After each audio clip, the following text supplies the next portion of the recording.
You're listening to the MindPod Network. This episode of the podcast is brought to you by the Timothy Leary Project, Inside the Great Counterculture Experiment, a new book written by Jennifer Ulrich and published by Abrams Books, available wherever books are sold. It's all happening. It's all happening. It's all happening. It's all happening. It's all happening.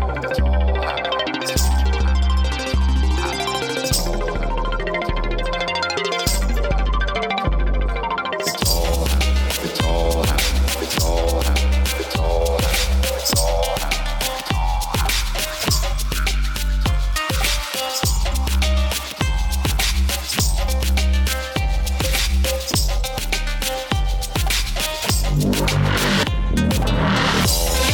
happening. It's all happening. It's all happening. It's all happening. Welcome to the podcast, episode 115 of the It's All Happening with Zach Leary podcast. That's me. I'm your host. Welcome to the show.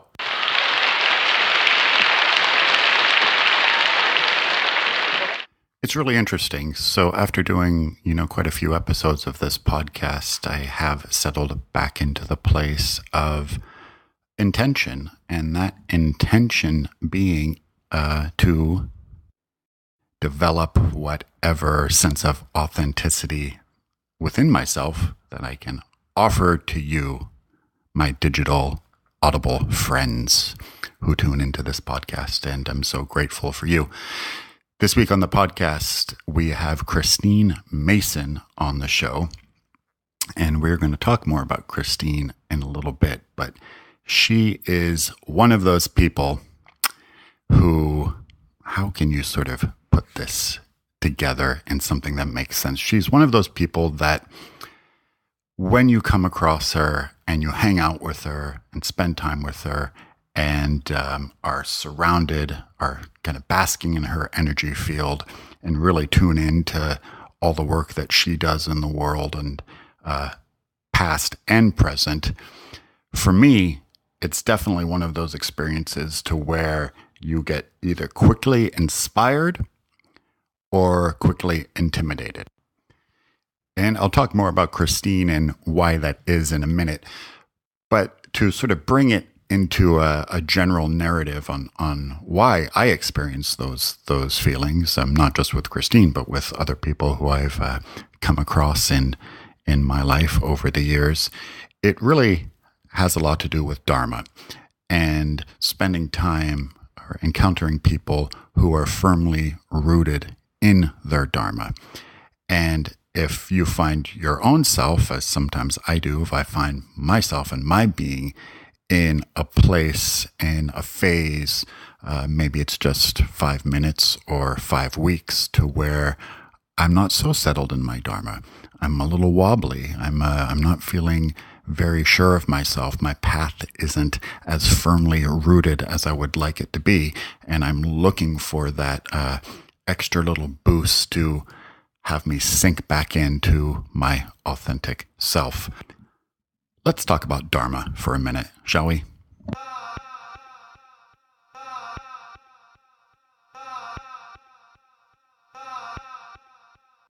So commonly, I think in everyday use, that said, I don't know how many of us are sitting around and talking about dharma every day, day in and day out, but we refer to it as being on our individual path, like you are living out your dharma, you are doing what you should be doing. So the implication of dharma is that there is a right way for each person to carry out their life, right? In Buddhism and Hinduism, dharma is closely related to the concepts of duty and service to others. And it can certainly be said that being of service and perhaps residing in what we refer to as a noble profession is a very, very high form of living out one's dharma, because it is, just exuding positive energy and light and compassion and helpfulness out into the world. But no matter what it is you are doing in your life, it is said that all beings must accept their dharma for order and harmony to exist in the world. So no matter what role you're performing at any given moment, or no matter what profession you happen to find yourself in, doing it with love, contentness, and a highly vibrational attitude is really an essential ingredient to make the construct of our civilization harmonious, right? So, and we see this out in our society every day. If people are going to work day in and day out with, so much sadness and depression and uneasiness and, not being satisfied about what it is they are doing day in and day out, and that carries out and beams out and hooks itself into other facets of society. So Ram Dass said something very beautiful. There is a way of representing what is right, the dharma of the moment. But if you get emotionally attached to a model of how the world ought to be that excludes how human beings are, there's something wrong with where you're standing. You should be standing somewhere else. Getting lost in your emotional reactivity isn't where you want to be. Just allowing your humanity and that of others to be as it is the beginning of compassion.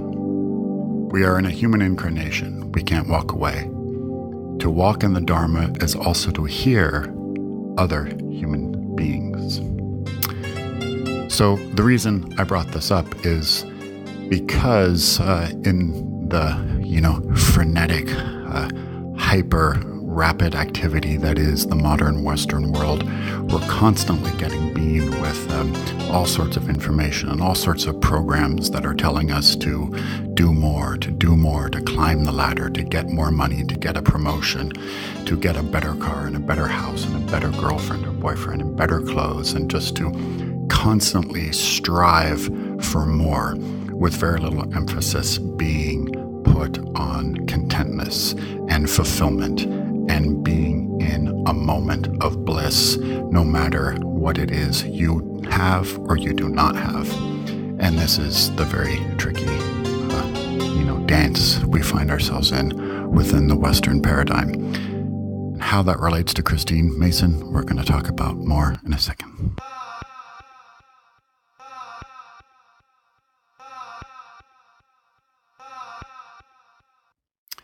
So speaking from myself, throughout my life, when I am in the company or come across various human beings who have taken incarnation into the role of doers, people who are living out what they believe their full potential to be, and not sitting on the sidelines and just watching the parade go by. When I'm with those people, I've always gotten tremendously inspired and at times incredibly intimidated as well.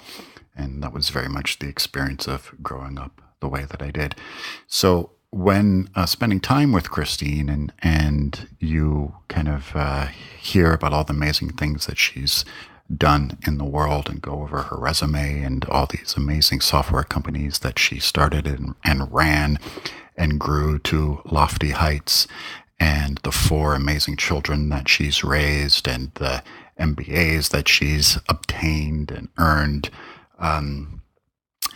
all the TEDx conferences that she's been a part of, and how she sort of revisited, all of her output in the world to match her spiritual practice, and sort of found a way to reinvent herself in a mode of compassion and service and doing great things for humanity.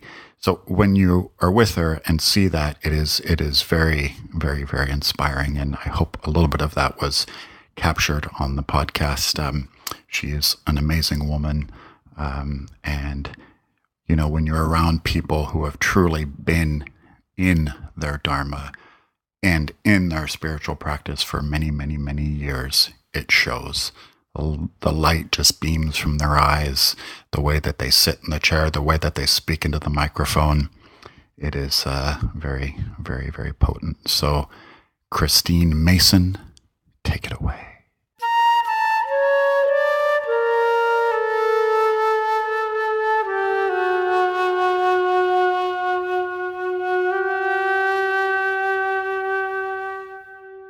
Christine Mason, welcome to the podcast. Oh, hello. How are you? So good to have you here. Thank you.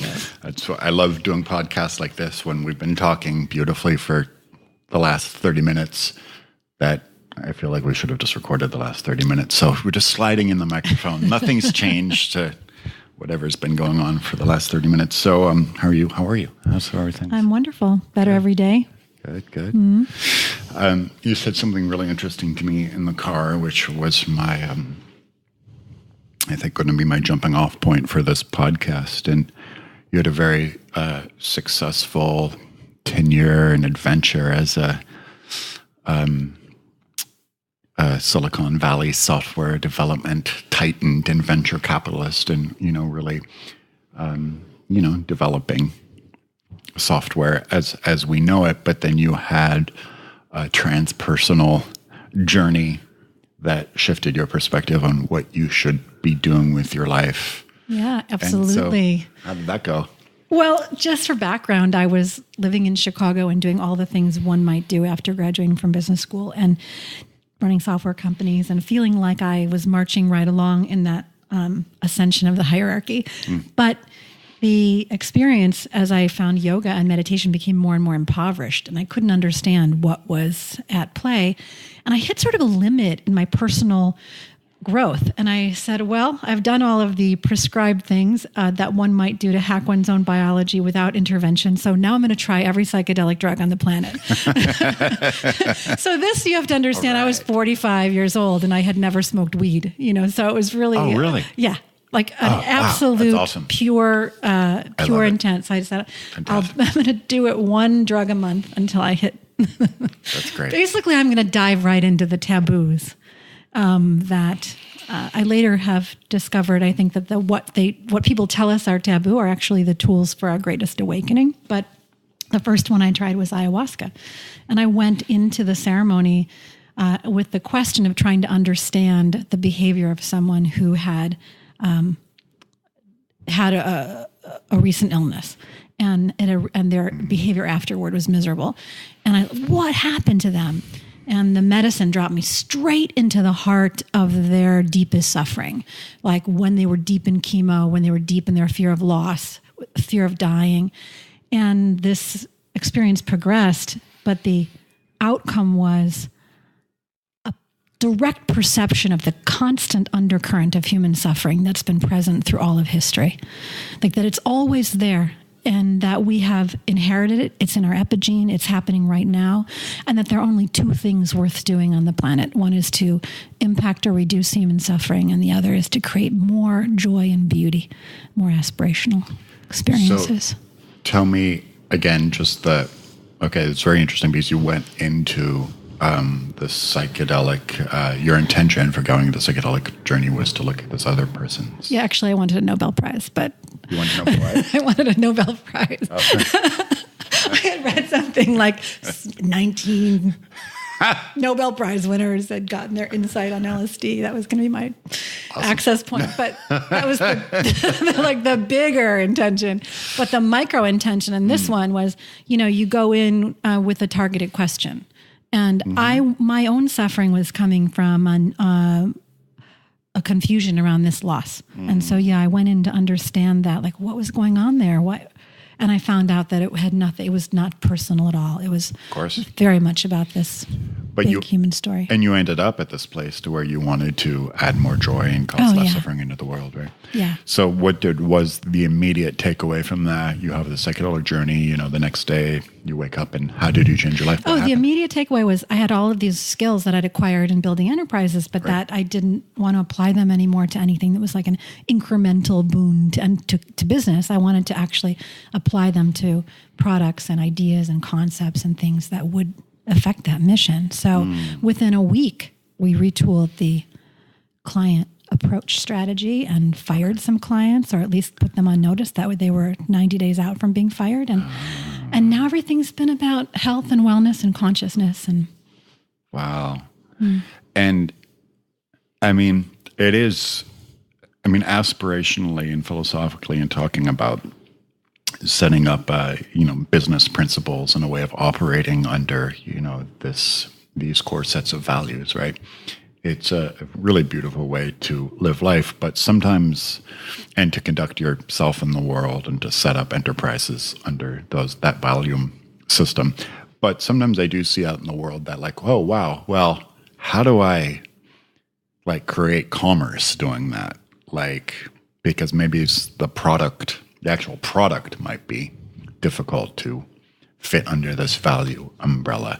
I mean, now with Rosebud, we can talk about Rosebud, right? Yeah. Of course, right now with Rosebud coming out, I mean, that is a very consciously centered product. But did you ever find that like it was hard to align it all, or was it an immediate just like, okay, this makes sense, this doesn't, this what works, this doesn't? It's still not completely clear. Like on the products and the services, it's relatively clear. But even in a product like Rosebud, and for people who don't know what it is, it's a line of what we're calling pussyceuticals, but it needs a broader term. And they really have wonderful impacts on the body. They have an honoring the feminine mission. But even in that, I have to say, I ask myself, does this create a problem where there is none? I know that's not true, but does it make people feel less than, like they have to improve upon themselves, which is, in my yogic philosophy, in my core spiritual philosophy, there's nothing to improve upon. So, I still examine, like, what is it that we're selling? And is it really getting at reduction of suffering and more joy and beauty? Or am I telling myself a story? So there's that component.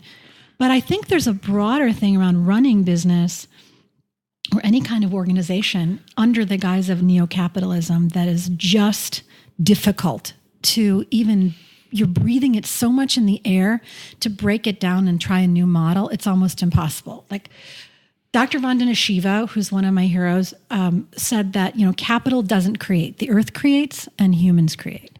And that capital itself is just a representational tool of the accumulated effort of these things. And so when I'm looking at like investment capital has a very different goal than your creative urge or your desire to get together with a bunch of people and make something where you each have enough. It's got the desire to return as much as possible to the people who own the money in the shortest period of time. So how does that work? Because its mission will always be extractive. And that's a difficult one to navigate when you're trying to figure out how to pay people and share equity and not be greedy. And it's a very, very difficult one to navigate. And you'll see many people in, I guess, the progressive consciousness community are starting to cite, I mean, when you kind of look at the world's problems, whatever vertical you want to tackle, doesn't matter. But that shit, maybe the problem is the system itself. Exactly. That's where I've come to. Is the problem is the system. Now, the question is, how do you carve out a little spot where you can test it? Yes. And if you control the sources of capital, then you can like do it with a collaborative group of people. I think you can make some really interesting experiments, measure the baseline, and maybe it will spread. So that's one. Have carved out communities to test things. But until these new modes of being in community or being in commerce are exported and infiltrate other organizations, it's you still have a lot of people entrained in what I consider enslavement, like a debt enslavement, a material enslavement. Right. And if your goal is freedom, well, that's a whole nother topic. Is the goal freedom? But to be self-sovereign, spiritually and materially, you can't be self-sovereign with debt, and you can't be self-sovereign embedded in many places in today's dominant business culture. Where's your relationship with greed in all of this? Because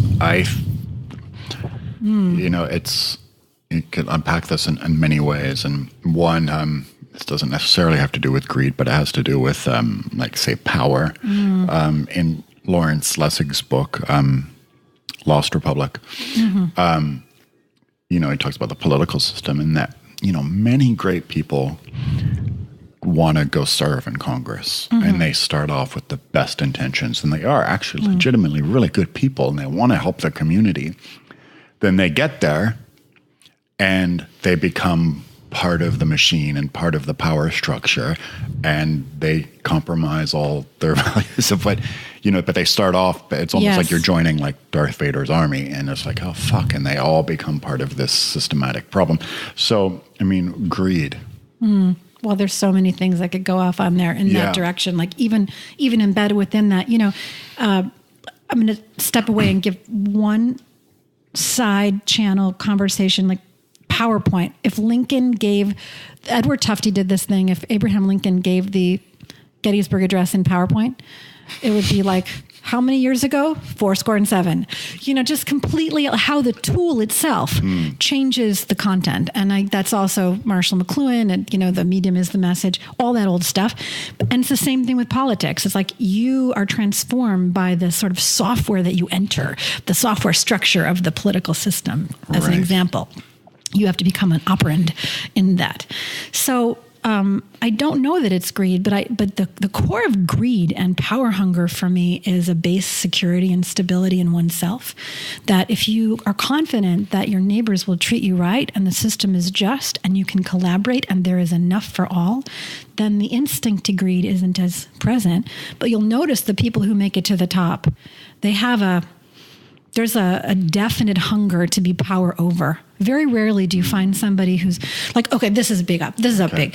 So you have these different types of hierarchies. There's dominance hierarchy. So master slave, master apprentice, or master disciple. Right? Those are very different forms of hierarchy. The dominance hierarchy is the master slave. Like, I'll just keep brutalizing you until I win, till you cry uncle. And then the competence hierarchy is you are so magnificent and have achieved such a level of proficiency that I would gladly lay myself at your feet to learn from you and honor that. And the sort of disciple relationship is broader, takes that to a whole being level, not a specific domain. I see very few instances in commerce or politics where you have competence hierarchies. They mostly seem to be based on dominance hierarchies. Right. The dominance hierarchies, what's at the root of that? Like that power is seductive control. What do you think it is? That's part of the human makeup and the human psyche that gets attracted to that. Well, have you ever been not in power and have someone abuse you? Sure. Yeah, I think that the desire to never have that happen again is a big part of it. And also a sense of not enoughness, like you have to keep adding to yourself in order to be enough. And that might be somewhere in the center of it. It's, well, but another component of, say, that type of person, and, you can put this in any venue, but what comes to mind, it's not so much has to do with finances and greed and stuff, but is with kind of success and being very powerful and sort of a master at your craft. If you read Bruce Springsteen's Born to Run book. Wonderful, but the way that he is so transparent in that megalomania is required. And when I heard him say that, I was like, whoa.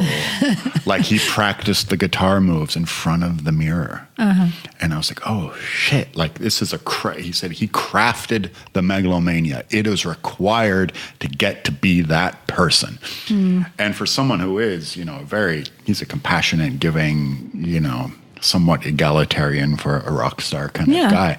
But to get that, to that level and to think that it's like, that to me is competence. That's not dominance. That's like, I want to be best at this. I love music. I was at a show of his in Oakland last year, and it was a 5-hour show, and he's 60? 70, sorry. Ooh, sorry. 69, yeah. I mean, come on, this is like a generosity and a love of craft and a love of all of that. And like, his rewards were duly earned, but they weren't because he was trying to put some other musician down, or his fans or extract. Like, he gives more than you expect. So if you can become have that drive and that pinnacle of your being. Expression, then and you're willing to work that hard, then yes, you deserve the rewards. And it's not that the rewards are bad. It's sort of the mechanism. Like, you get paid in this world for helping other people express their creative joy, or for solving a problem or making someone feel well. You should be rewarded for doing things that help others feel better. There's nothing wrong with that. And I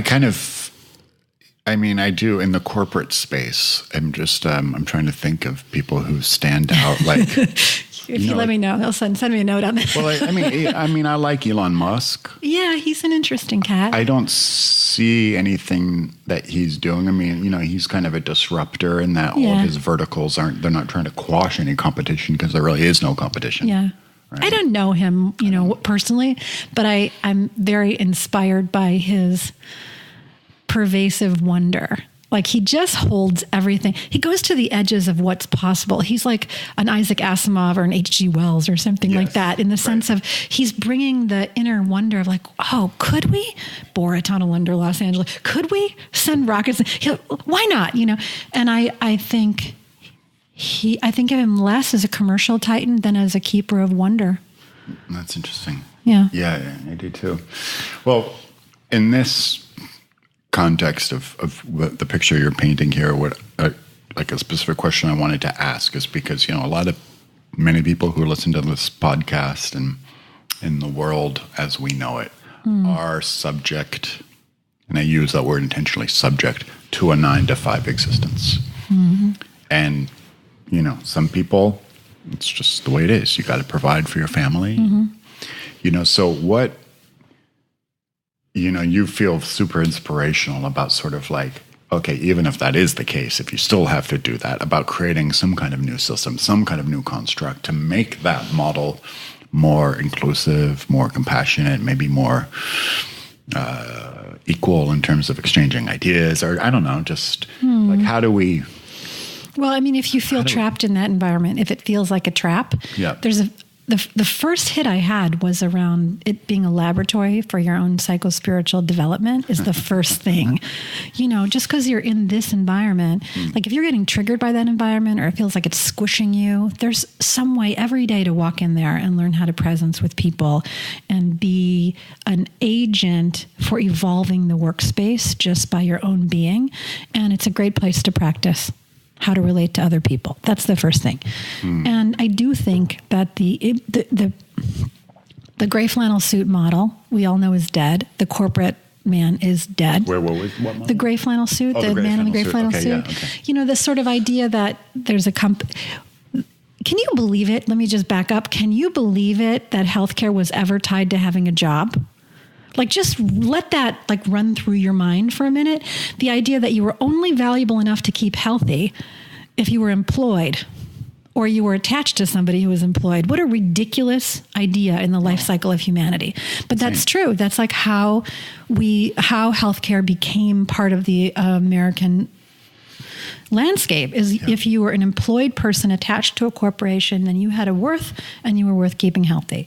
So that mentality where the corporation then, I think it was in the KKR days when they started doing all the leverage buyouts and breaking up companies and firing people in the 80s, like you really begin to see the demise of the corporation. This is part of that neo-capitalism idea where the money is more important than the what and the people or the what you're making. That when that happened and people started job jumping, that's all relatively new in the sort of a third wave of capitalism. People started job jumping, and then the next wave where you're all freelancers. How many people listening are freelancers? That's a huge shift. So the freelance economy creates its own stresses, in terms of acquiring clients, managing things, limited security. Yeah. But it does give you an opportunity to choose more, to be choosier, and to create your own culture and to control your day. And you'll find a lot of companies subscribing to conscious capitalism principles. And what they're finding is that organizations that put their employees first, or organizations that elevate purpose over process, tend to retain more customers and tend to retain more of their best people, and that it actually does work better. It just works better. So if you are cultivating your own skill set and you're valuable and your current environment doesn't invite that, I believe there is a chance to shift into another place. Yeah. You look very skeptical. No, I do. No, I completely do. I'm just thinking it through. I do absolutely agree with that. I mean, I do think, and what I'm seeing, especially within the last, 10 years, as well, to preface it, there's this great I say this on the podcast all the time. This comes from the Department of Labor. This isn't a fringe statistic. This is Department of Labor statistic that 60% of all children in elementary school today will work in a job that has yet to exist. Oh, I love that. 60%, it doesn't even exist yet. So in the last 10 years, we've really seen it. There's all sorts of new forms, of employment just bouncing around. And we saw that every time I go to a WeWork, like we did last week, I always see all these people bouncing around, just incubating left and right. But where the shift is, and which is a very different thing than, the gray flannel suit model, is making yourself into a brand, sort of, maybe that's kind of a crass way of saying it, but adding a presentation layer to you. Like, you got to present yourself to the world. And this is how my skills, and that's hard. This is such a hot button for me, because the taxonomy, I want to simplify you. Could you just be a widget, please? Because then I'll know. Are you a podcaster? Or are you a kirtan wala? Seriously. And the idea that I could reduce you to some label so that I don't have to really pay attention to you or engage with your whole being. Yeah. How convenient for me. Right. And how inaccurate and Sure. what a struggle to present that. So I think what people are looking for when they're trying to engage in this sort of freelance constellation establishment is, how do you plug into my current vision, or how do I plug into yours? And so it's almost like you're opening specific ports. And I think it's helpful to get clear on that. Like, there's a telegraphing. Here are the things I'm available for, that if you want to work with me, these are things, but they don't represent the whole of my being. And where you see that a lot is in social media presentation, like people who are consistently sending the same images. They don't have complexity. They don't have layers. That's just not real. And so if it depends on what your goal is your goal to plug into a port and have an opportunity to work with someone, or is your goal to be in real presence, direct connection, real experience of a full person? And I think that's a choice in how you want to live. When you try to do the personal branding and become one-dimensional, maybe two-dimensional, in order for people to be able to pigeonhole you more easily, that's got its benefits. It scales. It scales. But it's not real. I've been having a lot of debate internally over whether content can really scale, like whether learning can scale. Like, I know you can tell people how to do math, but even philosophy, like, how much of our experience is because we're in the same room? There's a field between us that is about being embodied and being in the same space, and the whole idea of a presentation layer, a highlights reel of your life, that whole idea, I think, abstracts us, like moves us away from what's real. Well, like, you didn't know I was a digital marketer until 3 weeks ago. I didn't. Right. Did not know that. That's interesting about you can pick little facets of your incarnation and scale them or reduce them or even hide them. Or hide them. What I did know, though, and this is a values question, like, I know that people who are doing their inner work are more likely to be transparent and more likely to say what they mean, and when there's a problem, highlight it early, because they're not attached to the ego outcome of that identity. So I find it very interesting that people would hide their spiritual practices in the workplace when those spiritual practices are actually indicators that they are doing the difficult process, trying to show up in a more clear manner. So why do you hide those? Why? That's a different question. That comes from, to me, I see this a lot. Yes, the spiritual conversation, but also the psychedelic world as well.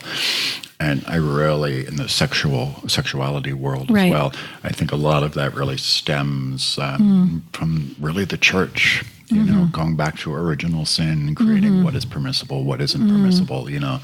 America sort of has its roots in some kind of puritanical foundation, which is, this is what you do and this is what you don't do. This is what you keep. We just touched on this briefly, the ascension theology idea. Yeah. I had a completely beautiful experience doing Vipassana, doing silence meditation this year.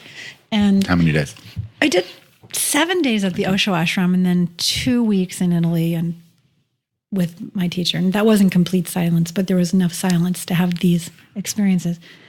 But I had the moment of feeling what it would be, feeling that I had been taught that that reaching God or the divine state or Ishvara Pranadhana, however you experience it, samadhi, whatever, was leaving behind of the material self, like an ascension up some spiritual ladder, purification. Mm-hmm. But this was the opposite.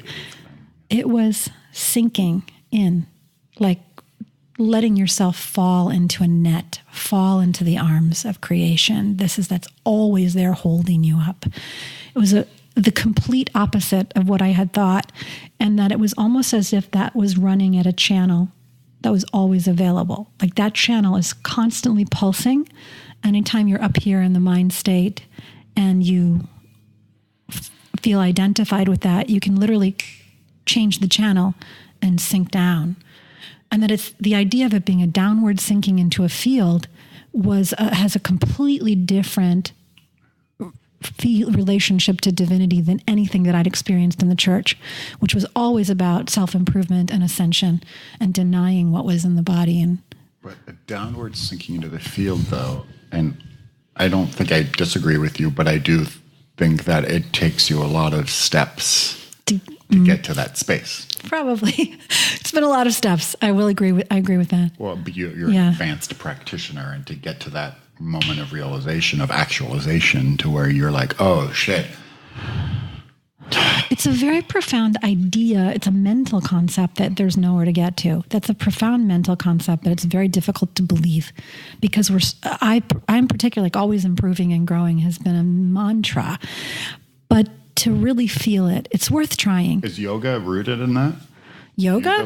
Just the original yoga or yoga in America now? Well, we're going to get to that. No, we're going to get to that in a second. But I just mean the overall science school of yoga. I mean, I consider meditation, vipassana, all of it is part of yoga.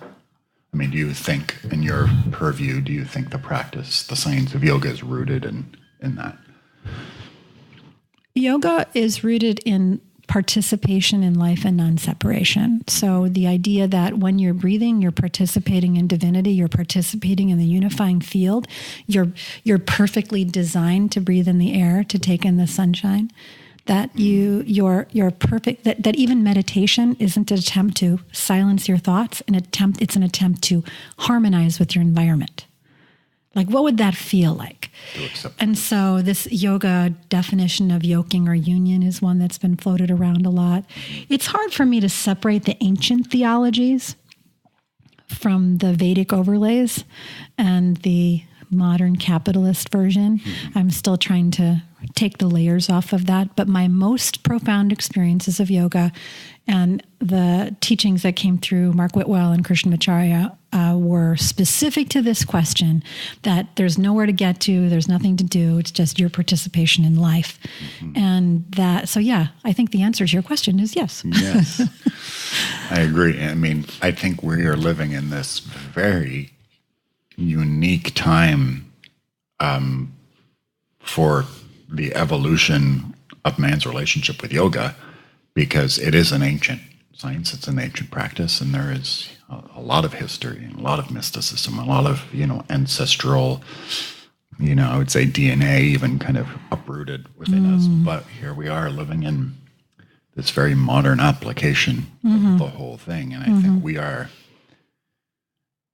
do you think yoga can evolve, and are you a traditionalist? Do you think it is this way? It can only be this way? Or do you think there is kind of yoga version 8.5 and we're kind of doing it right now? I have so many things to say, I can't say anything. It's a lot. The first thought is even prior incarnations of yoga were revisions. Mm-hmm. They're revisionist. And I don't know that you can get back to the pure yoga that was in the Indus Valley. Right. Even stuff that was taught in 1800 was revisionist off the stuff that was taught in 1600. And that they are indeed adapted to the circumstances of the local community and what they're practicing. So, I was noticing that like we have a real intimacy problem in America. Where else would you get partner yoga? Because I can put my friend on the mat and examine their structure and be intimate with them and friendly with them and care for them in a way that I can't sexually and I won't in my family. That's a very unique container in which to explore an aspect of union and observation and presence that would not be needed in many other parts of the world. So that's just a short example. But yoga at core is a liberation theology. It's how do you come into the direct experience and awareness of your own wonder that your divinity, just like the flower. Mm-hmm. And every theology that has ever been offered that has taught that has been co-opted by the dominant power structure of the time. Even, you mentioned the Catholic Church or the church, like Jesus was an amazing revolutionary teacher who said to the people, you don't need rabbis, man. You don't need any intercession. You can have a direct experience. This is how you pray. Let me teach you how to pray. And just do it. Rend unto Caesar what is Caesar's, He's like flipping off these rabbis and the whole system that he was born into with this beautiful freedom, and look what's happened. He's now, they licensed him. He's like the Colonel Sanders of patriarchy.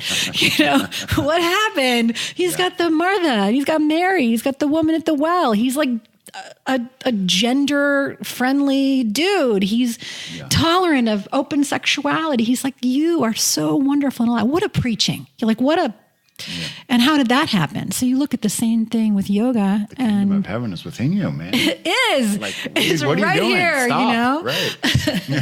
That's the theme of this podcast. The kingdom of heaven is within you. It is a state of mind. And you have a greater opportunity to experience it with some of the more traditional yogic teachings. I'm not saying it doesn't happen when you go into a chain of yoga studios. Clearly something's happening or people wouldn't be going back. Right. But I think the main problem is that it's been diluted to such a level that you keep people on this hedonic treadmill. I'm going to feel a little bit better when I leave. It'll probably wear off by tomorrow or maybe 2 days from now. So I have to come back and buy a 10-class punch card. Right. It's like really attempting not to liberate you, but to entrain you. And that's generally because of the structure of ownership. And it's really, to specifically talk about yoga, it's really entrenched in being attached to the physical outcome. Yes. Which is the repetition of it and the 10, punching your 10 class card. Yes. Is because the physical part, like, you're going to do 10 classes and 20 classes and the physical part is going to be able to do this asana better, stronger. Right. Well, it's very measurable and controllable. Right. And you also are joining in a community. Like I can drop in at any studio in the world and I'm right there present with others who value this thing. And you know what to do. Yeah, I know what to do. Right. It's belonging. And I think there are a lot of really well-intentioned people. So the question is, can you teach yoga? Can you have a yoga studio? Can you do something where people walk in feeling like they're enough and they're just in curiosity and play? Or are you going to reinforce this idea that there's somewhere to get to? And I think you can definitely choose to do the first part. Build community, greet people by name, focus on the meditation practice, like help people get in touch with that inner sound, that inner hum, harmonizing with each other, where they're walking, where they're doing the physical asana, which is also like a form of participation in divinity. So there's nothing wrong with it, but it's not because they're getting yoga butt or because, there's so many other reasons. I do think a lot of people use it to manage the anxiety of modern life.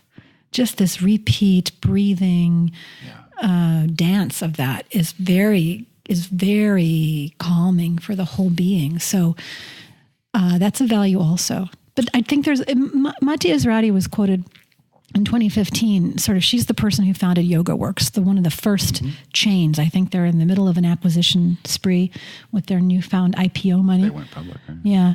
And she's quoted as saying that maybe yoga will split into two, that it'll be this sort of people who want to pursue this deeper spiritual reality or the deeper reality of what's possible, and then the fitness yoga. I think it already has. Yeah, but that it's not without what's the word I'm looking for? Thesaurus? No. When you have something that's clearly labeled, without clear definitions of what it is. So fitness yoga could be one taxonomy, and then you would have the other piece, but it doesn't have a name yet. And our language is so vital that maybe if we created a name, we'd be able to differentiate more easily what we were talking about. Right. Well, because with 37 million people practicing, if it was really working as a liberation theology, we would have a very different world than we had right now. Yeah. For a second there, well, it's certainly not too late, but I did think that the Bhakti explosion was going to get bigger. Yeah. I mean, I don't mean to have a limiting belief system, but I do kind of feel like it plateaued and it didn't keep growing. Like as far as I thought, all of us kind of thought we did, we see Bhakti Fest as it's an amazing festival, but it's not growing. You know what I mean? Okay. This is really interesting. Okay, Bhakti. Yeah. What, for a person who's in control a lot or is trying to run their, what did you call it, their personal brand? Yes, right. What is it like to be in surrender? It's not a very comfortable place in a culture that enforces dominance hierarchy to say, I'm just going to sink into this field, and regardless of how it sounds or how it looks, I'm just going to sing these words in Sanskrit. Yeah. Just because, and try to feel into the devotion. And, it's such an amazing opening. And yet, again, who's on the bestseller list, who's at the top of the world music charts, who looks more tatted and dreadlocked than the last person. It's got a whole culture that's emerging around it as well. And then there's the Hindu overlay. That's the issue to me. The Hindu overlay.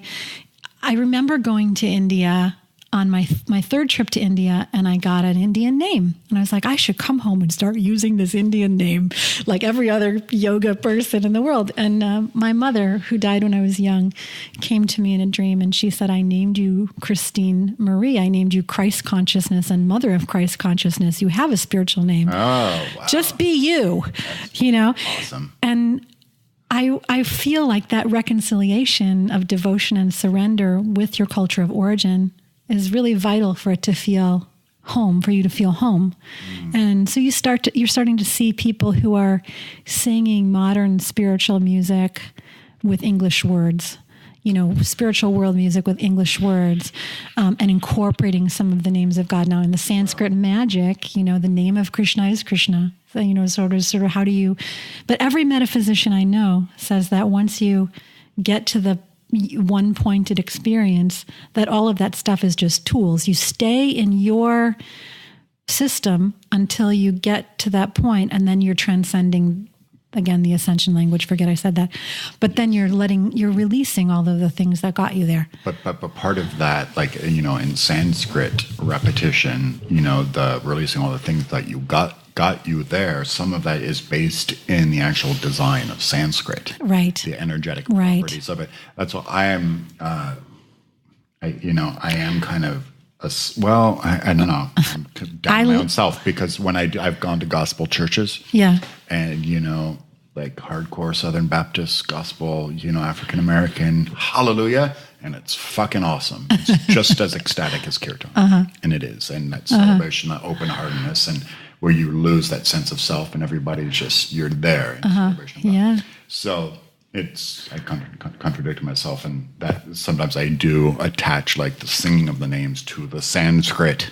That's the key. Well, and chant is enchantment. So there is something in the repetition and the length of staying in the field with other people also, which is very unique to this form of music. Yep. So I think that's real. And I love the sounds and stories, and I'm still singing. I still sing every week in Sanskrit. So I don't mean to be hypocritical. I do it every day. I get it. But I do want to talk, because I read your paper on what you call it, your paper, your piece, whatever, your dissertation. My investigation. Your investigation on the evolution of yoga in the West and some of the problems that have arisen from it. And I just want to talk about that for a minute, because it's important just to kind of, there's 37 million people practicing. 37 million. That's a lot of people, and that's definitely enough people who've been practicing long enough for us to step back and do an audit and say, oh, okay, well. Right. What's going on here? Right. So what's going on here? I was inspired to start asking this question actually by Pradnya Vieira. Do you know Pradnya? Yeah, sure. So Pradnya did a piece at Bhakti Fest last year on cultural appropriation in yoga. Right, yeah. And I got so fascinated by it, but I was also struck by all of us who are practicing and devoting our lives to this in so many ways as being in a web of our own experience that can't really step back and understand exactly how we got the version of what we're practicing, and that I didn't actually know. So there were some things in her work that kind of triggered or tweaked me, and I'm like, that's not exactly how I understand it. And also, don't ideas move across the planet and merge? And what's the relationship with imperialism and colonialism and all of the things that she was talking about? And also the question was arising in me, why isn't it working? To the comment I made earlier, if so many people are practicing and it's working, you should have a much freer experience in the culture as a whole, but instead what there is a lot better clothing, like a lot cooler yoga clothes, studios on every corner. Well, it's sexy. So, that was what caused me to go back and do my own research. And I was pretty committed to my understanding that most of modern yoga evolved from Krishnamacharya. So that was Pattabhi Jois, and that was Iyengar, that was the whole Vinaya Yoga school. But what I didn't realize is that prior to that, there were 2 generations of yogis that had taught Krishnamacharya, and that they were heavily focused on integrating Western gymnastics into Eastern physical practices. And so already we had 50 to 70 years prior to Krishnamacharya of the old yoga practices being modified in order to make them more physically performative. And then Krishnamacharya comes along and he marries that with him being an expert in all of the Vedic schools, like a master of all 6 Vedic schools. Yeah. And that the combination of those things is what we've inherited.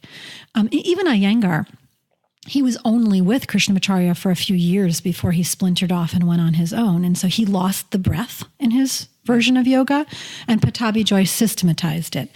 And so you have this practice that was meant to be taught one-to-one, prescriptive to your needs, focused first on the breath and then on spinal alignment and then on the placement of the articular limbs, with the goal of being an experience of your own perfection and divinity and participation in life, becoming ritualized, driven at achievement gradually over the next 40 years. And then when it came to the West, it came in 2 streams. One were the sort of Swami Guru streams, and the other one was this physical asana. And that those 2 really spread out. So you have sort of the Kundalini, the Yogi Bhajan, all of that stuff. You have the who's the guy from Kripalu? Amrita Desai. Mm-hmm. And you can name, there's a dozen in that paper alone. Having one stream of yoga and then the physical component kind of forking off out here. And the physical component got more traction because it didn't really require you to give up your life. You can kind of add it in as you go. And people were already going to the gym. Yeah, they were. Well, you had about 1 million people practicing in 1990. So watch this. You had about 1 million people, and all of a sudden it hits the general population who's kind of getting it mid-90s that there's something here, and it's changing their lives. And it's not just changing the lives of Joe and Jane on the street or the 9-to-5 worker, but it's changing the people's lives who are trying it, who are in investment capital and who are running corporations. And those people begin to filter what they're seeing through a marketing viewpoint. And the whole idea of finding and identifying a market segment called lifestyles of health and sustainability, the LOHAS market, came in the late 90s. And as that market became carved out, you then saw the venture capital team behind 24-Hour Fitness bought YogaWorks. You had big media companies going in and buying Yoga Journal. And in retrospect, that didn't seem like a big deal. Great, it's more capital and more available to spread the message of yoga. But the intention of the investors changed the message itself. So I went back and looked at Yoga Journal covers, for example. And the covers in the 70s and 80s were... What was it? It was amazing that it was around that long. Yeah. I didn't even know that. They were amazing. They covered, philosophical topics, environmental topics, just all the 8 limbs. They have many different kinds of people on the cover. It was really like hitting on that whole Alan Watts, that whole period of philosophical and spiritual explosion in America. It was amazing. And then when it got bought, it became a little bit more polished and beautiful and presented. But then the next acquisition, it just looks like Self magazine. It's basically a decade of hot girls in bright colors and how to improve yourself. Yeah, a lot of them. So when it's very stunning when you put them next to each other, but then you also put in the inflection points of when external capital came in. Look at it if you can. It's a really stunning visual representation. And the same thing with Yoga Works, and the same thing with a lot of the clothing companies. So it's my thesis that the investment capital, the external investment capital, which wants you to keep coming back, to buy additional stuff, to sell you a lifestyle, to make your identity attached to this, is interested in the opposite of your freedom. And the parsing out of the motivations of capital versus the motivations of the teaching. Until you begin to do that, you are not likely to preserve the liberation component that was really getting people excited in the 60s and 70s when it first really boomed here. Well, like so many great things in the 60s and 70s, it started off with we just had an interruption from Alexa. Yeah, there you go. This is the disembodied collective consciousness speaking to you right now. That was great. I knew you needed a flash update. From NPR.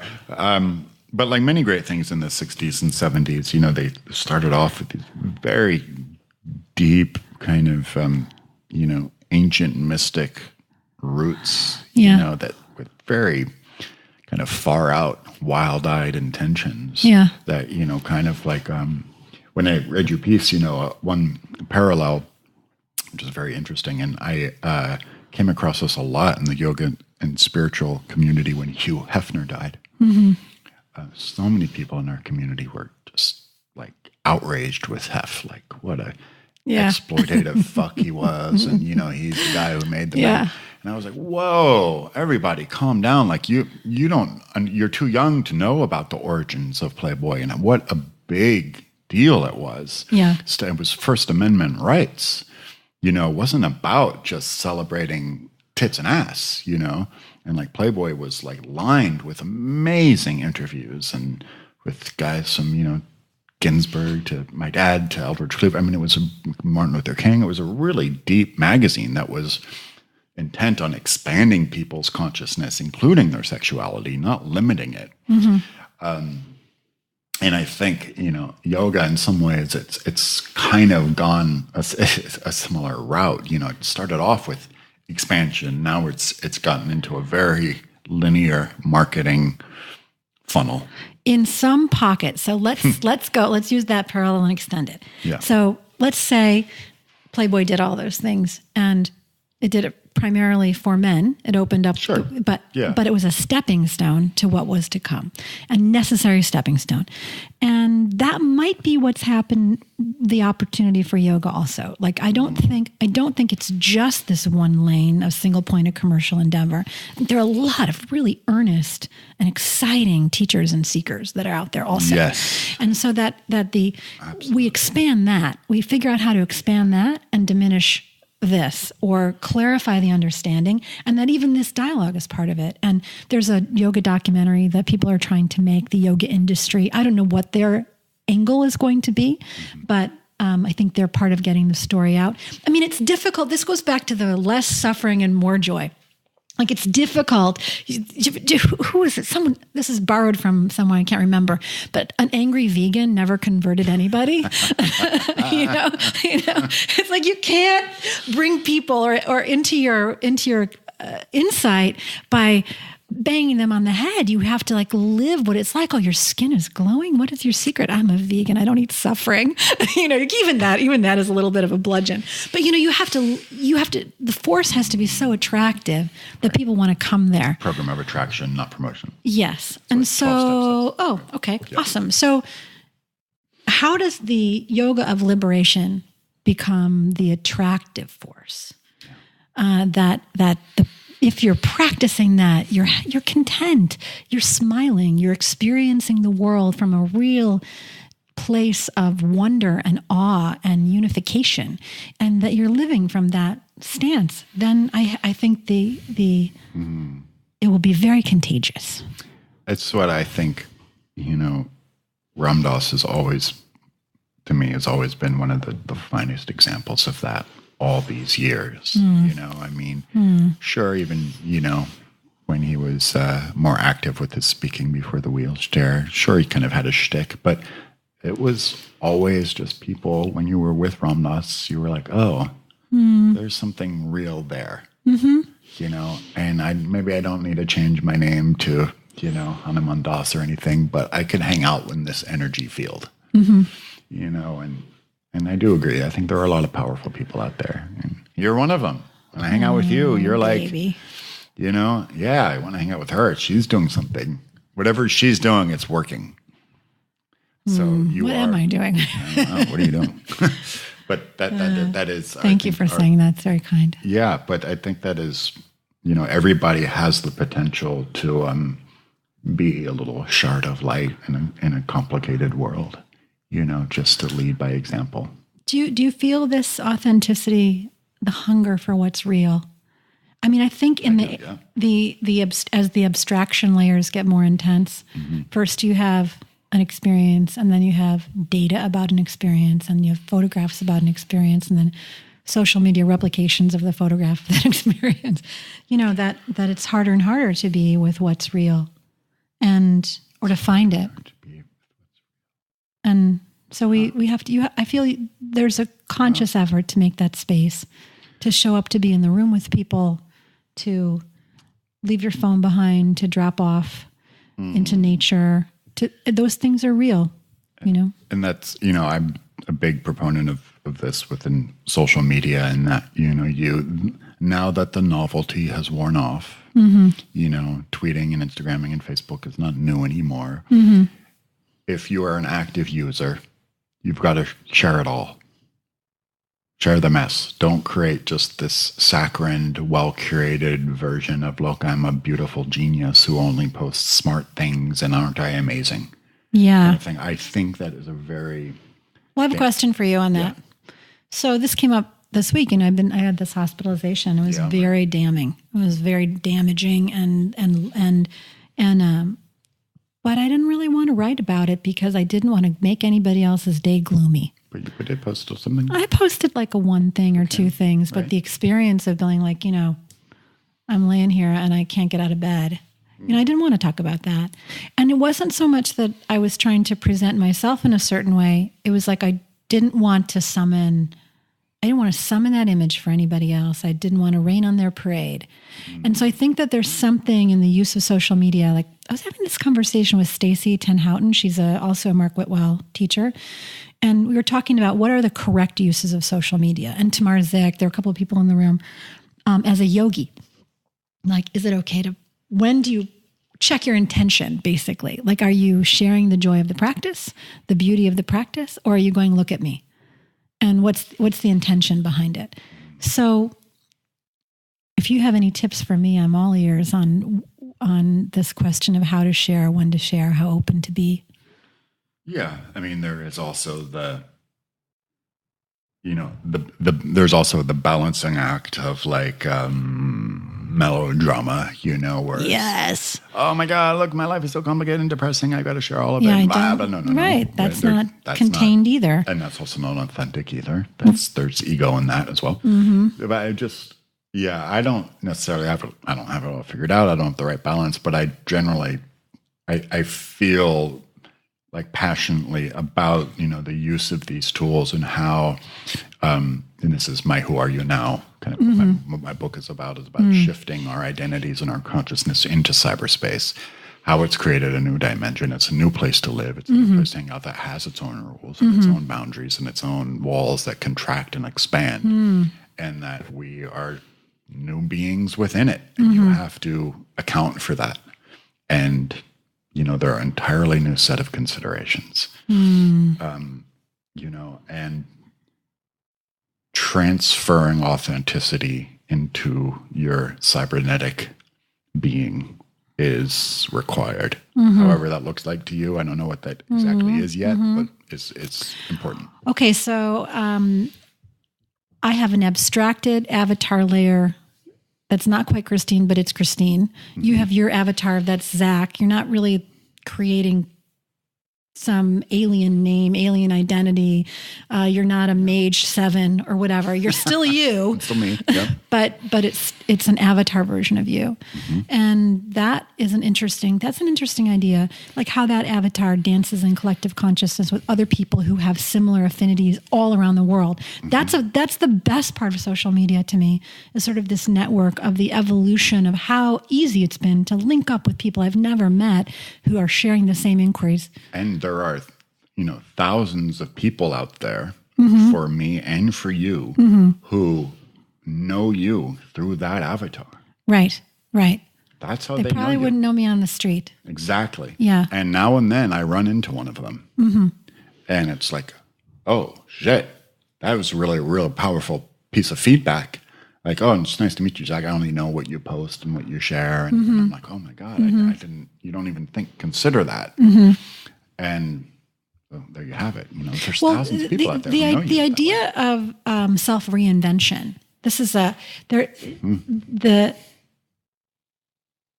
You Must Change Your Life is a book by Sloterdijk, and it's an 800-page book on the history of self-improvement. Oh my God. It's translated from the German. It's horribly dense. But the idea is that for most of human history, new things were scary. That a new plant, a new technology posed a tremendous risk for a community. Like it could poison you, it could ruin the harvest. So the idea that you were going to break free of your social constraints or your familial constraints or your lineage or the way things were was very looked down upon. And that it's only in the last couple hundred years that the idea of self-improvement or class mobility or professional mobility or even the level of geographic mobility that we have now, it's all a big experiment. And so for those of us who love innovation, who are at the sort of like, what's next? What's new? What's possible? We're flying in the face of most of human development and human history. And you sort of run up against that when people talk about conservatism. It's not that they want to conserve those values. It's just that the pace of change is so tremendous that like, can we just lock something down that's stable, that we can that we can stand on? Right. And so you look at that in the world of avatars, like online avatars, or the idea of who can you be, that you can effectively, for the first time in human history, create yourself to be whoever you want. Right. And that's powerful. Yes. You can undo your family history. You can undo to a certain extent, if you work at it, your cultural history. You can be a citizen of anywhere in the world, study whatever you'd like. There's such freedom and potential, and yet it's very unmoored. So that tension of sort of ancestral line, where do you come from? What are you grounded in? What do you rest in? And then what do you create? Like how much of that is in play for you at any given time? It's much more feasible in these digital experiments, than possibly in your own life. Think about how many people whose lives have been saved because they were sitting in some small town where they were the only outlier and they felt like they wanted to kill themselves, and they came online and they found that there was a whole community of people just like them, and all they had to do was find it. That's beautiful. My dad wrote a great paper in the 60s called "Find the Others." Ah, the concept of this, find the others, and then back in those days, it was more challenging to find the others. Yes, my first domain name I ever bought was in 1992. It was Authentic Nation. Oh, I love it. Of course, I did nothing with it because I didn't really understand what was happening. I just thought it'd be cool to have a domain name. But it was just that idea, that we are making a nation that ignores nation state boundaries and is made of people of like mind pursuing similar visions. So tell me, before we sign off, your Hawaiian consciousness retreat center. What's it called? It's called New Earth Mandala. It's on the Big Island. It's on the Big Island. Yep. There's something going on in Lower Puna. It's got no resorts, it's a very gloss-free in the jungle endeavor. There's a Krishna community or two. There's Right. a bunch of permaculture experiments, dance community, ecstatic dance in the jungle every Thursday night with 200 mostly naked people. It's happening just up the street from me. And my partner Shiva and I were traveling for a year, and we had this vision of buying property in Northern California or Oregon, but we landed on the Big Island, and there's a particular pond where the geothermal waters rise up right at the opening to the ocean. And so it's brackish. It's a combination of ocean water and these hot bubbling ponds, and the temperature changes depending on the tides. And it was warm, like body temperature warm, and it was a moonless night, and we were under the Milky Way. And we're like, how about here? How about we build our center here? So the desire for a physical place where people can come and be sort of set aside for a period of time to explore new concepts and ideas with others was really big for us. And it's a combination of traditional come, be renewed, get a new idea in a retreat feeling with how do we make the place an actual living experiment in doing that. And that also has a long history of intentional community kind of stuff in the U.S. But we want to take it and make it not a place where personal wellness is the goal, but that where this experience of your inner working, your personal wellness meets your activism in the world, that the time for that is now. And so there is daily silence, there's daily meditation and Advaita-based meditation and sits, and there's daily physical practice and dance and yoga that everyone is to do. And the land itself is a character in the whole setting. There's over 200 kinds of fruit and nut trees that are mature and fruit-bearing already on the 15 acres. And the invited presenters are people who are talking about things like how your own radical self-love is the foundation of political activism, how to cultivate resilience, and what to expect if you stand for something in the world that's counter to the popular opinion, and what's going to come at you and how you can handle it, what to do if you're a man and the world is debating what it means to be a man, and you're caught up in the shame of being part of it and the desire to help and don't know what to do. So those are the kind of things that we're inviting, is those dialogues in terms of guest presenters. And then the land itself is magic. There's a lava tube, and inside of the lava tube is a meditation cave and a steam cave where you can go in and really have ceremony. It's very beautiful. It's a lot of work. But Can't wait to check it out. Yeah. Thanks for doing the podcast. You're wonderful. Thanks for having me. Thank you. Okay. Well, that's the end of the film. Now here's the meaning of life. Thank you, Brigitte.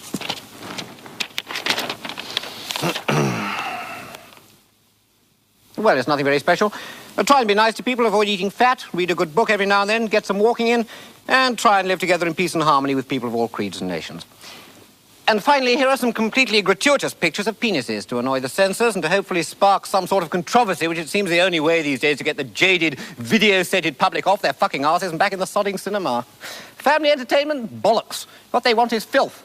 People doing things to each other with chainsaws during Tupperware parties. Babysitters being stabbed with knitting needles by gay presidential candidates. Vigilante groups strangling chickens. Armed bands of theatre critics exterminating mutant goats. Where's the fun in pictures?